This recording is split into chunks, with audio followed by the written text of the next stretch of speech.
Assalamualaikum warahmatullahi wabarakatuh. Ya, ketemu lagi ya. Oke, kita akan langsung saja karena ini konsep kan kurang 4 ya Bu ya ini Bu ya. Dan cuman di episode ini aja kita akan membahas 2. Di episode berikutnya juga akan membahas 2 konsep lagi. Nah, konsep yang sekarang akan kita bahas adalah konsep nilai kegunaan nih Bu. Yaitu konsep yang berkaitan dengan nilai guna suatu wilayah yang dapat dikembangkan menjadi potensi yang lebih menunjang perkembangan satu wilayah lain. Nah, itu maksudnya gimana, Bu? Jadi kalau ini sebenarnya nyambung sama morfologi ya. Cuma bedanya kalau morfologi kan cuma dijelaskan bentuk buminya itu jenisnya seperti apa misalkan. Nah, tapi kalau nilai guna ini lebih ditekankan kepada manfaat atau tujuan dari adanya fenomena alam tersebut. Contoh misalkan pantai. Nah, kalau kita analisis morfologi pantai menggunakan konsep nilai guna, itu berarti manfaatnya apa? Nah, kira-kira pantai manfaatnya apa? Pantai manfaatnya adalah sebagai para nelayan untuk mencari ikan misalkan. Terus manfaatnya lagi pantai digunakan sebagai tempat pariwisata. Nah, itu bisa digunakan menggunakan kajian analisis konsep nilai guna. Jadi kata kuncinya adalah nilai guna itu adalah manfaat dari adanya suatu bentang lahan atau fenomena alam yang ada di lokasi tersebut gitu. Jadi kata kuncinya mesti ada manfaat atau tujuan ya kalau dinilai guna itu gitu. Jadi itu seputar ini ya, bagaimana masyarakat bisa memanfaatkannya gitu. Benar. Oh, gitu. Misalnya morfologi fluvial sungai. Jika kita analisis menggunakan konsep nilai guna, nah sungai fungsinya sebagai apa? Oh, ya, gitu. itu misalkan sungai fungsinya adalah untuk mengalirkan air ke sawah misalkan. Nah, itu kan bisa menggunakan kajian analisis konsep nilai guna. Jadi nilai guna itu kata kuncinya itu adalah manfaat.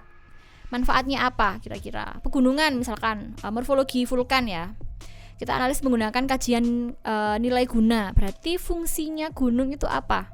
Kan nggak mungkin ya gunung itu diciptakan oleh Tuhan hanya untuk sebagai bencana alam, kan tidak mungkin. Nggak mungkin. Nah, pasti ada manfaat yang lain. Nah, misalkan menyuburkan tanah. Terus kemudian sebagai sekarang kan lagi happening ini ya, FOMO hiking ya. Oh iya, hiking. Nah, Dimana-mana Bu ini. Dimana-mana ya. Jadi bisa juga bentang lahan vulkan atau gunung itu digunakan sebagai daerah wisata atau rekreasi misalkan anak-anak yang FOMO mau hiking. Nah, itu bisa juga. Jadi kalau nilai guna itu kata kuncinya manfaatnya apa, fungsinya apa, tujuannya apa. Nah, itu adalah konsep nilai guna. Oh, gitu. seperti itu. Jadi kalau satu konsep ini kayak saya bilang agak kompleks Bu ya sebenarnya. Iya. Ya sebenarnya kalau dijelaskan lagi ya akan panjang sekali. Iya. Cuma kita pegang kata kuncinya aja. Nilai guna. Ya, nilai guna adalah manfaat. Tuh. Jadi kalau saya rangkum ini konsep nilai guna itu bagaimana manusianya memanfaatkan apa yang sudah ada, tergantung juga SDA-nya, terus macam-macamnya gitu teman-teman. Jadi apa yang sudah ada itu dimanfaatkan lagi oleh manusianya gitu. Jadi misalkan ada bahan mentah, misalkan pohon kelapa. Nah, pohon kelapa ini kan kalau di pramuka kan pohon yang multiguna, multifungsi juga. Karena buahnya bisa kita makan, terus pelepahnya juga bisa kita gunakan. Kalau orang Jawa bilang bisa buat kebiok itu ya. Gitu. Oke, dan jangan lupa scan lagi ini infografis QR code yang akan menuju ke infografis.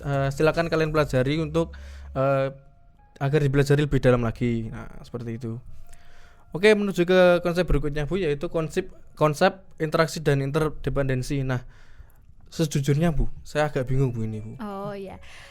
Kalau interaksi, interdependensi, kata kuncinya itu adalah satu ketergantungan ya. Diingat-ingat ya, kata kuncinya adalah ketergantungan. Interaksi, interdependensi, berarti kalau ada interaksi berarti ada apa? Ada timbal balik kan. Oh, iya. Nah, interaksi itu adalah timbal balik. Contoh misalkan saya memberikan contoh wilayah antara Singosari sama Batu ya.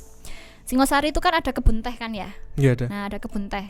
Berarti Singosari itu menghasilkan teh ya. Sedangkan Batu itu komoditasnya mungkin salah satunya adalah apel misalkan ya.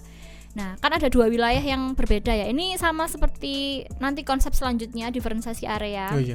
Cuma bedanya kalau interaksi interdependensi itu 2 wilayah yang dia itu saling ketergantungan dan saling berinteraksi dan timbal balik. Nah, tadi balik contoh ya.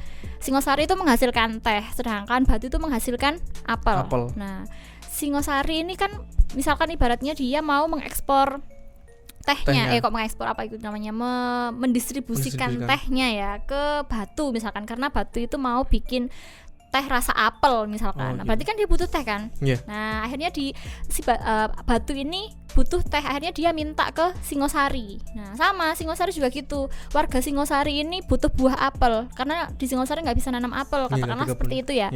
Akhirnya dia butuhlah Batu. Nah saling membutuhkan kan, saling ketergantungan kan.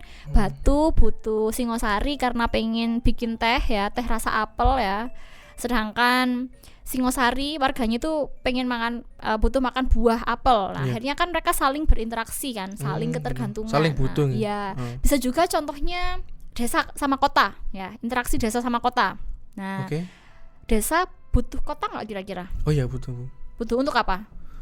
Untuk kalau misalkan ada bahan mentah, kalau kota itu ambil dari desa, terus diolah lagi ke kota, terus kembali lagi ke desa, seperti itu. Betul. Jadi salah satu contoh interaksi interdependensi lagi itu adalah interaksi desa sama kota ya. Desa butuh kota ya. Jadi butuhnya itu untuk apa? Jadi butuhnya itu adalah untuk mendistribusikan hasil pertaniannya, ya kan. Sedangkan kota juga butuh desa kan, sebagai apa? Suplai makanan. Nah, mereka berdua adalah simbiosis mutualisme. Pun juga kalau di desa biasanya butuh tenaga ahli kan, tenaga ahli atau tenaga yang mungkin bisa memberikan pengetahuan yang lebih untuk bisa mensosialisasikan di desa-desa. Nah itu juga sama. Jadi contoh lagi kalau interaksi interdependensi itu adalah interaksi antara desa sama kota gitu. Jadi kata kuncinya kalau interaksi interdependensi itu adalah adanya interaksi ya, hubungan timbal balik, dan ada satu lagi yakni adalah ketergantungan gitu.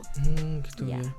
Kalau saya tangkap sih ketergantungan tadi ya kan, interdependensi, dependence itu kalau di bahasa Inggris kan depends, tergantung, gitu. Oh gitu. Iya, betul. Nah ini nanti akan merujuk ke konsep berikutnya, cuman di konsep berikutnya akan dibahas di episode berikutnya, episode terakhir yaitu episode 4. Untuk sekarang sampai di sini dulu. Wassalamualaikum warahmatullahi wabarakatuh. Jangan lupa dipelajari, oke?